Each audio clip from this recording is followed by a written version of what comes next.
পৃষ্ঠা আছে যেটা আপনার চোখ বন্ধ করলে আপনার অন্তঃস্থকে ভাস পাবে।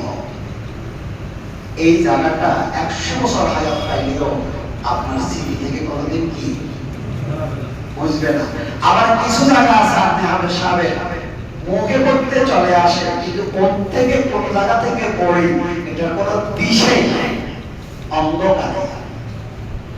এই জায়গাটা আপনি মনে যাবেন। আমি কথা বুঝতে পারছি? আপনার ছেলে জীবনটা নষ্ট কেন করেন? সারা দেশে গেলে কথাই এটা, এই বড়ে এ ভুলে। আরে ভাই, আল্লাহ তো এই বড়ে এই ভুলের জন্য কোরআন নাযিল করেন। আল্লাহ তো কোরআনকে সহজ করে দিয়েছে, সিনাতে ধারণ করেই খোদাই অস্তিত্বটাকে এবং ইসলামের সবচেয়ে গুরুত্বপূর্ণ বিষয়টাকে জাতিকে দেখাবে। তো এখানে বলেন মুখে আসা যতটুকু না গুরুত্বপূর্ণ, অন্তঃস্থকে ভাষাটা তার চেয়ে কি গুরুত্বপূর্ণ। তাই সবকের সময় মুখে আসে না, এটা যাচাই করলে হবে না, তার অন্তঃস্থকে ভাষে। সবকে যদি অন্তঃস্থকে না ভাসে তাহলে সবকে যেন এটার মাজা কষা হয়ে থাকে, পাড়াতে যেন মাজা কষা হয়। আপনি তারে প্রশ্ন করে এটা পরীক্ষা করে নিতে হবে। একটা আয়াত বলে সামনে চলো, মুখে আসে, পিছে যাও, চোখে ভাসে। বুঝলেন? আপনি বলেন ইয়াকা না'বুদু, সামনে চলো, ওয়া ইয়াকা নাস্তাঈন, এটা হলো মুখে আসে। বুঝলেন? আপনি বলেন ইয়াকা না'বুদু, পিছে যাও, আর যদি হাতে করে মালিক ইয়াউমিদ্দিন, তাহলে চোখে ভাসে। বুঝলেন? আপনি তারে যাচাই করে নিতে হবে। একটা প্রশ্ন করে এই আয়াতটা কত নম্বর পৃষ্ঠা, কোন জায়গা, কত নম্বরে, তার আগের আয়াত কি, পিছের আয়াত কি?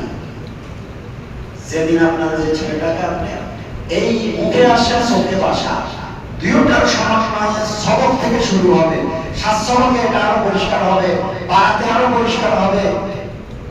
আর শুনানিতে তো আর কোনো কি নেই, কথায় নাই 30 পারা তার সরকারের সামনে বেশি থাকে। আমি কি কথাটা বুঝতে পারছি?